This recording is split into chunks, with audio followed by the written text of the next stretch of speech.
بسم اللہ الرحمن الرحیم۔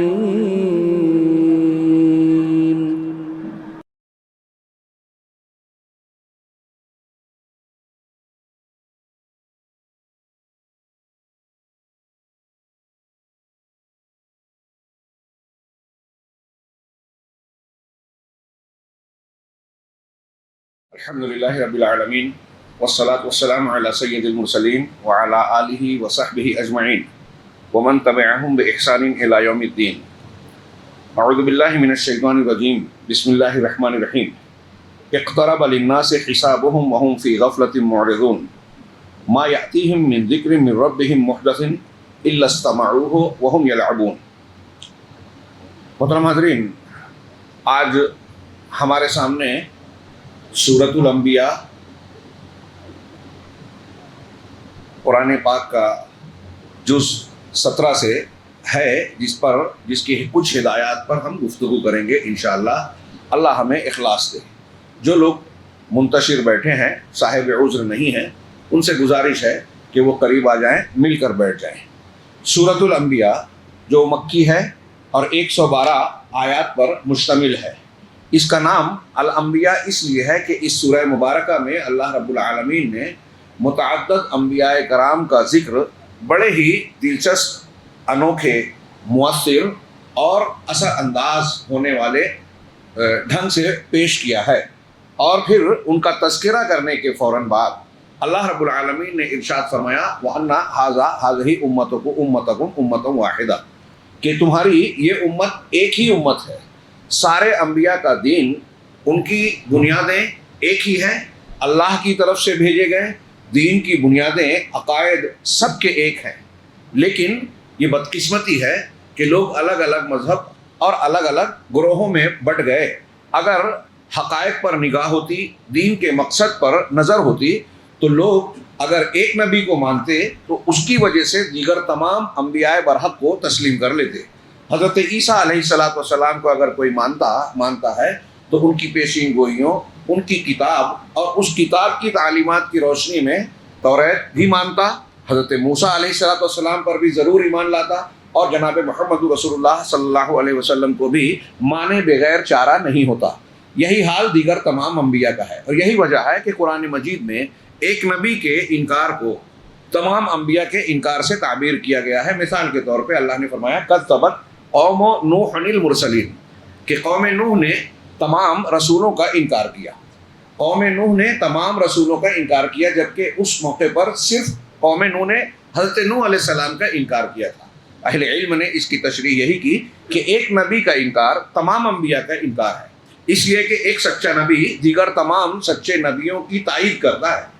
اب اگر آپ نے ایک کو انکار کیا تو گویا سب کو جھوٹا بول رہے ہیں، کیونکہ بعد والے بھی اور پہلے والے بھی سارے انبیاء جو سچے نبی ہیں ان کو سچا بول رہے ہیں، اور آپ ان کو جھوٹا کہہ رہے ہو، تو سارے انبیاء کو جھوٹ مان رہے ہو۔ اس طریقے سے ایک نبی کا انکار تمام انبیاء کا انکار ہے، اور ایک کو ماننے سے تمام کو ماننا لازم آتا ہے۔ اور جب یہ ہوتا ہے تو اللہ تبارک و تعالیٰ نے کہا کہ یہ امت ایک امت ہے، اگر دین کی بنیاد کو اختیار کریں تو یہ اختلاف نہیں ہوگا۔ اس صورت کے پہلی ہی آیت میں اللہ رب العالمین نے بہت ہی انسان کے دلوں کو جھنجھوڑنے والی بات فرمائی، جس کو اگر آدمی سنجیدگی سے غور کرے تو سبق اور عبرت حاصل کرے گا۔ اللہ نے فرمایا اقترب للناس حسابهم وهم فی غفلۃ معرضون، لوگوں کے حساب کا وقت قریب آ گیا، پھر بھی وہ بے خبری میں منہ پھیرے ہوئے ہیں۔ حساب کا وقت یعنی قیامت کا وقت ہمیں لگتا ہے کہ دور ہے، حالانکہ قیامت آنے والی ہے۔ وَكُلُّ مَا هُوَ آتٍ فَهُوَ قَرِيبٌ، ہر وہ چیز جو آنے والی ہے وہ قریب ہے، دور نہیں ہے، اسے آنا ہی ہے۔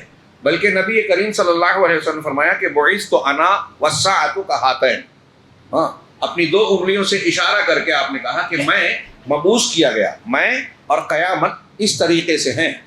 یعنی آپ کے بعد کوئی نبی بھی نہیں ہے، اب آپ کے بعد براہ راست قیامت کا وقوع ہی ہونے والا ہے، اور آپ ہی کی نبوت ہدایت کو ماننے نہ ماننے کی بنیاد پر جنتی جہنمی ہونے کا فیصلہ ہونا ہے۔ چنانچہ جنت اللہ کے نبی صلی اللہ علیہ وسلم اور قیامت قریب قریب ہیں۔ ہمیں یہ مدت دراز لگتی ہے، لیکن ایک تو یہ کہ جو مدت ہے ٹوٹل نسلوں کے اعتبار سے وہ چھوڑیے، اگر ہم اپنے اعتبار سے غور کریں تو ہمارے پاس کتنا ٹائم ہے جب تک ہماری زندگی ہے. میں نے جمعہ میں ایک روایت پیش کی تھی. اللہ کے رسول صلی اللہ علیہ وسلم کے پاس حضرت عائشہ ام المومنین نے کہا کہ اعرابی دیہاتی آتے اور پوچھتے متی الساعہ، قیامت کے بارے میں سوال کرتے اور پوچھتے کہ قیامت کب ہے. فَيَنْظُرُ إِلَىٰ أَحْدَثِ إِنسَانٍ وَيُشِيرُ إِلَيْهِ کہ سب سے مجلس میں وہاں موجود سب سے کم عمر بچے کی طرف آپ دیکھتے اور اشارہ کرتے اور کہتے اِن يَعِشْ هَٰذَا، اگر یہ بچہ زندہ رہا تو لم يدركه الحرم، اسے بڑھاپا نہیں آئے گا یہاں تک کہ تم میں سے ہر شخص کی قیامت واقع ہو جائے گی. یہی بات ہم سب کے لیے بھی کہی جا سکتی ہے کہ ہم جو یہاں بیٹھے ہوئے ہیں، یہاں کا جو کم عمر بچہ ہے، اگر یہ بوڑھا ہوگا تو اس کے بوڑھے ہوتے ہوتے ہماری موت تقریباً، کوئی استثناء ہو تو الگ بات ہے، موت آ جائے گی. اور اگر جس کی موت آ گئی اس کی قیامت قائم ہو گئی. زندگی کی مدت، فرصت اور موقع ختم، چانس ختم ہو گیا. اس اعتبار سے قیامت بہت قریب ہے اور یہ کوئی مذاق نہیں ہے، ہلکی پھلکی بات نہیں ہے. یہ آنی ہی ہے، ہم کو مرنا ہی ہے، دوبارہ اٹھنا ہی ہے، اللہ کے سامنے پیش ہونا ہی ہے. وہ زلزلہ، ہاں، جس کو اذا زلزلت الارض زلزالها، سورہ حج کی پہلی آیت، یا ایھا الناس اتقوا ربکم ان زلزلۃ الساعۃ شیء عظیم، کہ اے لوگو اپنے پروردگار سے ڈرو، یقیناً قیامت کا زلزلہ بہت سخت ہے، بہت بڑا ہے. یوم ترونھا، جس دن تم اسے دیکھو گے، تذہل کل مرضعۃ عما ارضعت، ہر دودھ پلانے والی اپنے دودھ پی کے بچے سے غافل ہو جائے گی. ہاں، وتضع کل ذات حمل حملها، اور ہر حاملہ اپنے حمل کو گرا دے گی، ساقط کر دے گی. وتری الناس سکارا، اور تم لوگوں کو دیکھو گے کہ وہ مستی میں، نشے میں چل رہے ہیں. وما هم بسکارا، حالانکہ وہ نشے میں نہیں ہوں گے. ولکن عذاب اللہ شدید، اللہ کا عذاب بہت سخت ہوگا. یہ اور اس جیسے مناظر حساب کا وقت ہے، یوم الحساب، یوم الدین، حسرت کا دن، فیصلے کا دن، اور اس کے اور بھی کئی نام ہیں. وہ ہمیں دستک دے رہی ہے. القارعۃ ما القارعہ، کھڑکھڑانے والی، اور تمہیں اور کھڑکھڑانے والی کیا ہے؟ یہ وہی قیامت ہے. اور یہ اللہ تعالیٰ کہہ رہا ہے کہ یہ بہت قریب ہے، دور نہیں ہے. چنانچہ وَهُمْ فِي غَفْلَةٍ مُعْرِضُونَ، پھر بھی جو لوگ ہیں غفلت میں اپنا منہ پھیرے ہوئے ہیں. اللہ نے آگے کہا مَا يَأْتِيهِم مِّن ذِكْرٍ مِّن رَّبِّهِم مُحْدَثٍ إِلَّا اسْتَمَعُوهُ وَهُمْ يَلْعَبُونَ. ان کے پاس ان کے رب کی طرف سے جو بھی نئی نئی نصیحت آتی ہے، قرآن کی باتیں آتی ہیں، اللہ تعالیٰ اپنے رسول کے ذریعے جو نصیحتیں اور تعلیمات دیتا ہے اسے وہ کھیل کود میں ہی سنتے ہیں. ہاں، لاہیۃً قلوبہم، ان کے دل بالکل غافل ہیں. وَأَسَرُّ النَّجْوَى الَّذِينَ ظَلَمُوا، اور جو ظالم ہیں انہوں نے چپکے سرگوشی، چھپ کر بات کہی، کہنے لگے هَلْ هَٰذَا إِلَّا بَشَرٌ مِّثْلُكُمْ، ارے یہ تو ایک تمہاری ہی طرح انسان ہے. افتأتون السحر وانتم تبصرون، اور تم اپنی آنکھوں کے سامنے دیکھتے ہوئے اس کے جادو کو دیکھ رہے ہو اور برداشت کر رہے ہو. اللہ کے رسولوں کے ساتھ یہ سلوک، ایک طرف غفلت اور کفار کی یہ روش کہ اللہ کے نبی اور پیغمبر جو سچے پیغمبر ہیں، دلائل کے ساتھ اپنی باتوں کو پیش کر رہے ہیں، ان کے ساتھ کھیل کود کر رہے ہیں، مذاق کر رہے ہیں، ان کی ہنسی اڑا رہے ہیں. یہ ان کے اعراض کی انتہا ہے. ہم اور آپ یہاں جو بیٹھ کر سن رہے ہیں، پڑھ رہے ہیں، ہمارے ذہن و دماغ میں اس آیت کو سن کر یا اس معنی کی باتیں سن کر یہ آتا ہے کہ یہ کافروں کا معاملہ ہے، ہم کہاں مذاق اڑاتے ہیں. جب ہم اللہ رب العالمین کے احکامات کو پامال کرتے ہیں، شریعت کو غیر ضروری، ناقابل اعتبار یا مخصوص ایام اور مخصوص ماحول میں صرف اس کی طرف توجہ دینے کو اپنے لیے وقت نکالتے ہیں، یا باقی اوقات میں اس سے غفلت برتتے ہیں، تب ہماری بھی یہی کیفیت ہوتی ہے. جب بھی ہم قرآن و حدیث کی کسی بات کی خلاف ورزی کرتے ہیں، کوئی آدمی سود کھا رہا ہے، حقدار کو حق نہیں دے رہا ہے، شرک کر رہا ہے، بدعت کر رہا ہے، منہج سے ہٹ رہا ہے، زنا کر رہا ہے، گندی باتیں کر رہا ہے، غیبت چغلی کر رہا ہے، جھوٹ بول رہا ہے، کسی کی عزت سے کھیل رہا ہے، تو وہ اللہ رب العالمین کے احکامات کو پس پشت ہی ڈال رہا ہے، روند رہا ہے. یہاں کہا کہ وہ کھیل کود میں لے رہے ہیں. صحیح معاملہ ہے کہ ہم اپنی زندگی کو، دنیاوی موج و مستی کو اہم سمجھ رہے ہیں اور شریعت کو پارٹ ٹائم جاب سمجھ رہے ہیں. الگ چیز کہ کبھی موقع مل گیا، رمضان کا موقع ہے تو محنت تھوڑی سی کر لی، مسجد میں وقت لگا دیا، روزے رکھ لیے، اور رمضان جیسے ہی گیا تو آزاد ہو گئے، شریعت کی پابندیاں دور ہو گئی. یہ غفلت کی ہی ایک شکل ہے. اللہ رب العالمین نے کفار کی یہ بات بتائی. دکتور ربیع نے اس کی تشریح کرتے ہوئے بڑی پیاری بات کہی کہ یہ آج کی بات نہیں ہے. ابتدا سے لے کر آج تک جو غافل لوگ ہیں، دنیا دار لوگ ہیں، کفار و مشرکین ہیں، سب کی حالت یہی ہے، یہ شیطان کے پیچھے چلنے والے۔ اور اس کے مقابلے میں انبیاء کرام اور انبیاء کی طریقے پہ چلنے والے مومنین ہیں جو جنت کے راستے پر چلتے ہیں۔ وہ غفلت کا شکار نہیں ہوتے، شریعت کو غیر اہم نہیں سمجھتے، شریعت کی کسی چھوٹی بات کو بھی چھوٹا نہیں سمجھتے، معمولی سمجھ کر اس کو ترک نہیں کرتے بلکہ اس کو گلے لگاتے ہیں۔ سورہ کے آغاز میں اللہ رب العالمین نے اپنا یہ پیغام سنایا، اور آخر میں بھی اللہ نے کہا ان فی ھذا لبلاغا لقوم عابدین، کہ عبادت گزار بندوں کے لیے تو اس میں یقیناً ایک بڑا پیغام ہے۔ قرآن مجید میں اور اس سورہ مبارکہ میں اگر بندہ ہے، عبادت ہم کرنے والے ہیں، تو قرآن میں ہمارے لیے پیغام ہے۔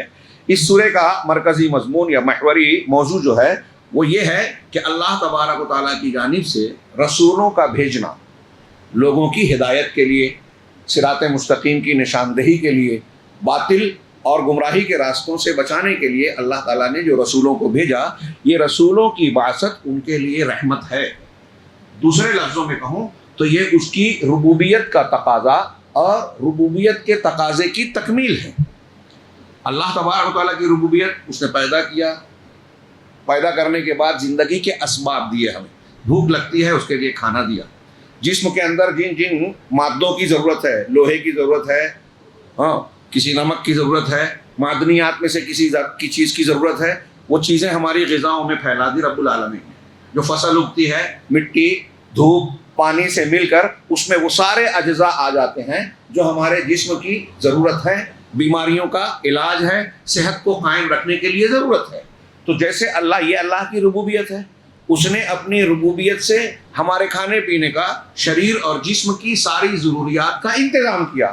تو موٹی سی عقل سے سوچیں کہ جس ذات نے ہمارے جسم کی مادی ضروریات کا انتظام کیا رب ہونے کی حیثیت سے، تو کیا اس نے ہماری روحانی ضروریات کا انتظام نہیں کیا رب ہونے کی حیثیت سے؟ ضرور کیا، اور کرنا ہی ہے۔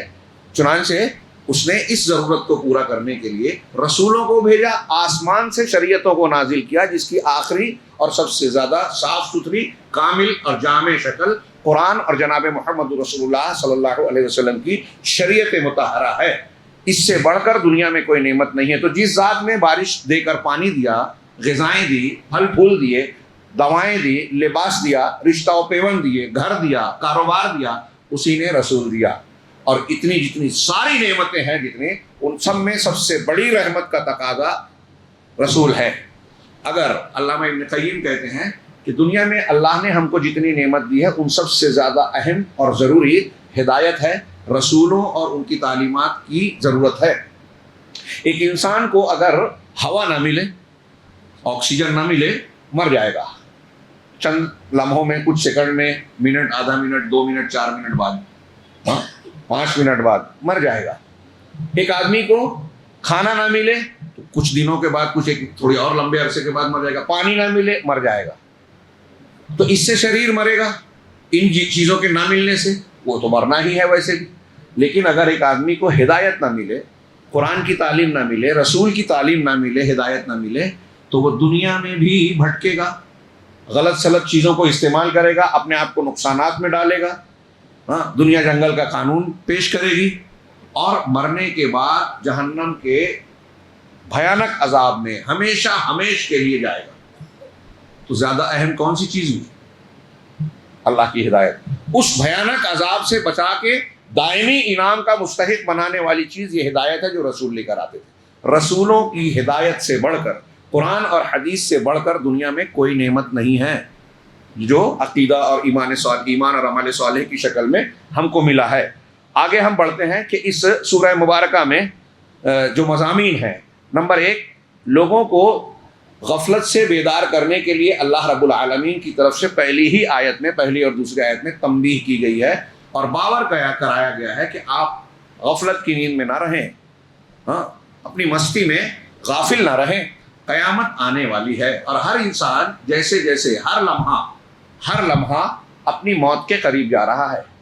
ہم میں سے ہر شخص، والعصر کی تفسیر میں علامہ راضی نے لکھا کہ میں نے بازار میں ایک برف فروش کو دیکھا، برف بیچ رہا ہے اور کہہ رہا ہے کہ جلدی سے خرید لو میرا برف ورنہ سب ضائع ہو جائے گا۔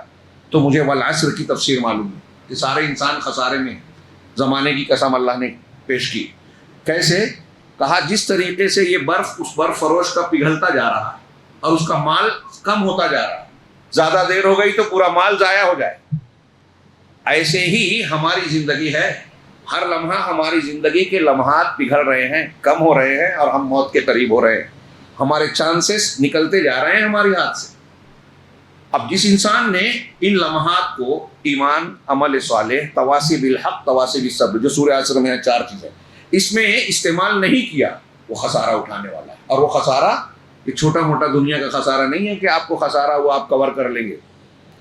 ہاں، جہنم کا عذاب جس کا ہلکا سا تصور بھی رونگٹے کھڑے کر دے ہوئے، دنیا کی آگ سے 69 گنا زیادہ شدید کالی آگ ہے جہاں ہر طرف سے موت آئے گی لیکن آدمی مرے گا نہیں. اللہ نے اس سے تنبیہ کی. اسی طریقے سے کفار کو تنبیہ کی اس سورہ مبارکہ سورہ انبیاء میں. اللہ رب العالمین نے آیت 12 سے 15 اور آیت 39 سے 41 میں کہ تم سے پہلے تم کفر اور شرک کی روش اختیار کیے ہو، ایمان، اسلام اور مسلمانوں کے خلاف جو کاروائیاں کر رہے ہو. اب یہ ہمارا کام ہے کہ آج کے کفار تک پہنچائے. یہ مخاطبین اولین کو بھی بتایا اور ہر زمانے کے وہ کافر مشرک جو انبیاء اور انبیاء کی تعلیمات کے مخالفین ہیں، ان کو یہ آیتیں تنبیہ کر رہی ہیں. قرآن میں اور جگہوں پر ہیں کہ اگر تم جھٹلانے والے ہو اور اللہ اور رسول کے دین کا مذاق اڑاتے ہو. آج مذاق اڑا رہے ہیں، اعتراض کرتے ہیں روزانہ، ارے اس دین میں طلاق والا قانون، 4 شادی کی اجازت، عورتوں کو پردے میں ڈال دیا، ہاں طلاق کا فلاں فلاں معاملہ، مسلمانوں کے خاندان کا وراثت کا ایسا قانون ویسا. جبکہ یہ جو میں نے ذکر کیا، یہ جو اعتراضات کر کے لوگوں کے دماغ کو خراب کیا جاتا ہے، اگر دنیا غور کرے، معلوم کرے اور موازنہ کرے تو اسلام کی جو تعلیمات ہیں وہ فطرت کے مطابق ہے، مفید ہی مفید ہے.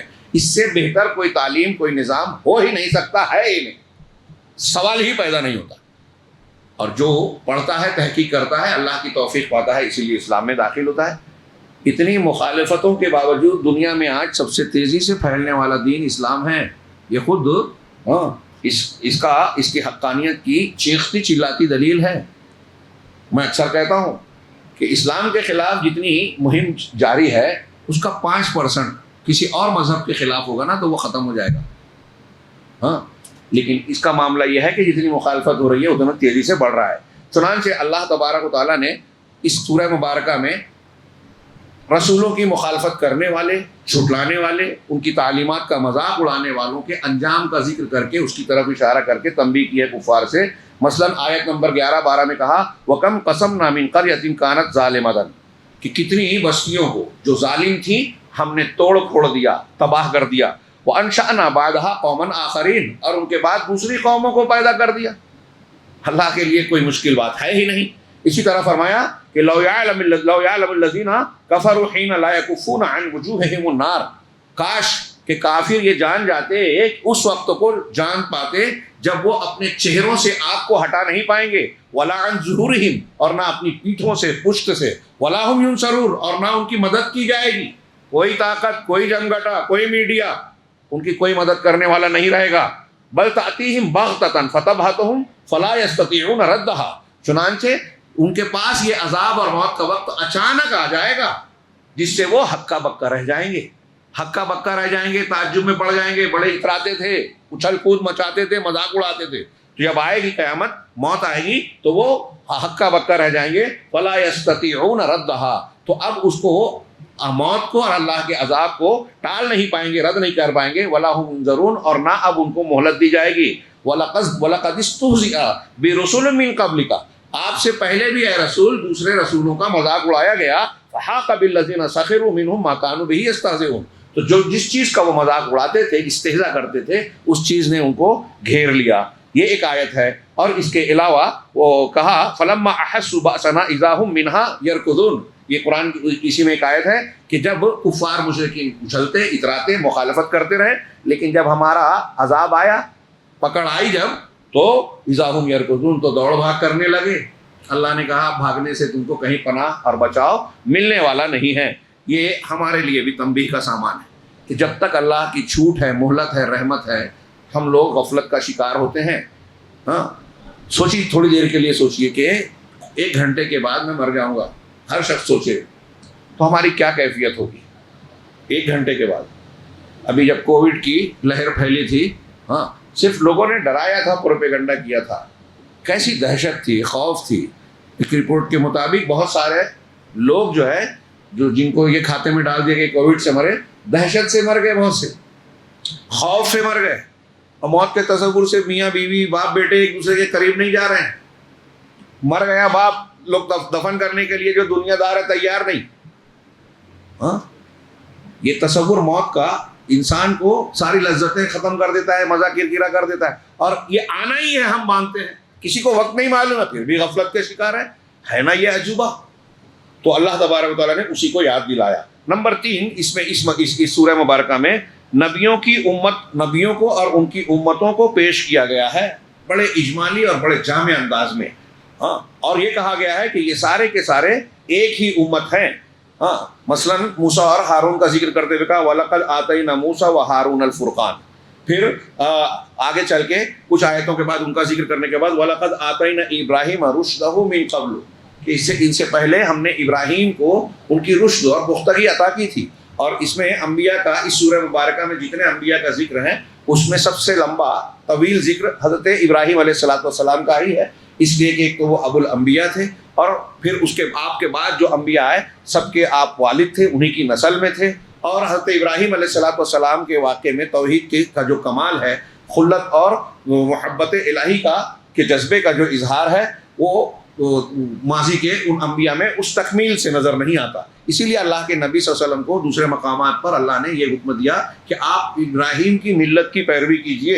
اور اس میں پھر حضرت ابراہیم علیہ السلام کا مشرکانہ ماحول میں آنکھیں کھولنا، پھر اس میں غور و فکر کرنا، اپنے باپ اور قوم کو دعوت دینا، اور پھر اس کے بعد جو ہے قوم کا نہ ماننے کے باوجود یہ کہنا تاللہ لأکیدن اصنامکم بعد اذ انتم تولوا مدبرین، کہ جب تم پیٹ پھیر کر جاؤ گے نا تو میں تمہارے جو اللہ کی قسم میں تمہارے بتوں کے تعلق سے داؤ چلوں گا. ہاں، اور پھر بعد میں جب قوم جو ہے میلے میں گئی، ساری قوم خالی ہوئی، کلاڑا لیا، بت خانے میں گئے اور سارے بتوں کو توڑ پھوڑ کر رکھ دیا اور بڑے والے کی گردن میں کلاڑا ڈال دیا. واپس آئے، لوگوں نے اپنے معبودوں کو دیکھا اور کہا یہ کس نے ہمارے معبودوں کے ساتھ کیا؟ تو کہا کہ سمعنا فتى یذکرہ، حضرت ابراہیم نے کہا تھا نا کہ میں چال چلوں گا، داؤ چلوں گا. تو کہا ایک نوجوان کو سنا، وہاں قرآن نے فتن کہا، نوجوان، ایک نوجوان کو ہم نے ان بتوں کا ذکر کرتے ہوئے سنا، یقال لہ ابراہیم، اسے ابراہیم کہا جاتا ہے. تو لوگوں نے کہا کہ سب کے سامنے لاؤ، پوچھا جائے تاکہ لوگ حاضر رہیں. اور پھر آگ بلا کر پوچھا کیا ہے اے ابراہیم، ہمارے بتوں کے ساتھ کیا تم نے یہ حرکت کی ہے؟ انہوں نے کہا نہیں، بل فعلہ کبیرہم فاسألوہم ان کانوا ینطقون، نہیں بڑے نے کیا ہے، اگر یہ بول سکتے ہیں تو ان سے پوچھ لو. حضرت ابراہیم کا جو 3 جھوٹا میں نے ذکر کیا اس میں سے ایک یہ ہے. کیا یہ جھوٹ تھا؟ قوم نے مانا یا قوم کو دھوکہ دینا چاہتے تھے حضرت ابراہیم؟ نہیں، سمجھانا چاہتے تھے. اس لیے یہ جھوٹ نہیں ہے، واقعے کے خلاف ضرور ہے لیکن دھوکہ دینا نہیں تھا.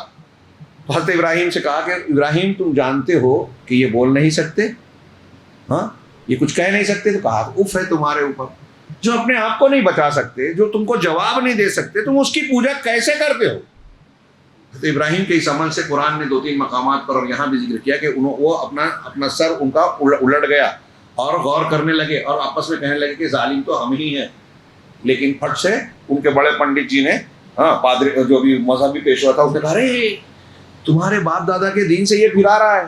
اب حضرت ابراہیم کی ساری محنت پر پانی پھیر دیا، کیونکہ باپ دادا کا نام آ گیا تو اب دلیل کنارے. یہی آج کل بھی ہو رہا ہے، میں فلاں مسلک پر ہوں، میرے ابا فلاں مسلک پہ ہیں، میرے دادا اچھے ہیں، مجھ کو نہیں سمجھتا، میرے دادا کو سمجھتا تھا، تو میں ان کی تقلید کر رہا ہوں. ارے اتنے لوگ کیا غلط ہیں؟ کیا یہ دلیل ہے؟ کیا اگر یہ دلیل ہے تو پھر ابراہیم کی قوم بھی صحیح تھی، آپ کو ماننا چاہیے. اتنے لوگ کر رہے تھے، صرف حضرت ابراہیم الگ تھے. تو دادا تھے، وہ زیادہ جانتے تھے. دادا سے پوچھیں کہ دادا مل جائے تو پوچھیں کہ میرے دادا بہت جانتے تھے، میں نہیں جانتا. یہ تقلید کا معاملہ ایسا ہی عجیب و غریب ہے. وہ مولوی صاحب کہہ رہے تھے کہ جو زیادہ لوگ مان رہے ہیں اس کو مان، تو زیادہ لوگ کو کیسے مانے؟ اب 10 لوگوں سے پوچھو کہ آپ اس مسلک پہ کیوں؟ کہا وہ 9 لوگ ہیں اس لیے. چلو دوسرے سے پوچھیے تو کہا کس لیے؟ وہ 9 لوگ ہیں اس لیے میں بھی مانتا ہوں. 10 یہ بول رہے ہیں کہ 9 لوگ مان رہے ہیں اس لیے میں بھی مان رہا ہوں. کسی کے پاس دلیل نہیں ہے، سب ایک دوسرے کی تقلید کر رہے ہیں، ماحول اور اکثریت کو دلیل بنا رہے ہیں. تو یہ کوئی دلیل نہیں ہے عقلاً بھی دیکھا جائے اور شرعی اعتبار سے بھی. تو اللہ حضرت ابراہیم علیہ السلام نے بتوں کو توڑا. پھر اس کے بعد قوم نے کہا کہ حرقوہ وانصروا آلہتکم ان کنتم فاعلین. کیا جملہ ہے کہ اس ابراہیم کو جلا دو اور اپنے معبودوں کی مدد کرو اگر تم کچھ کرنے والے ہو.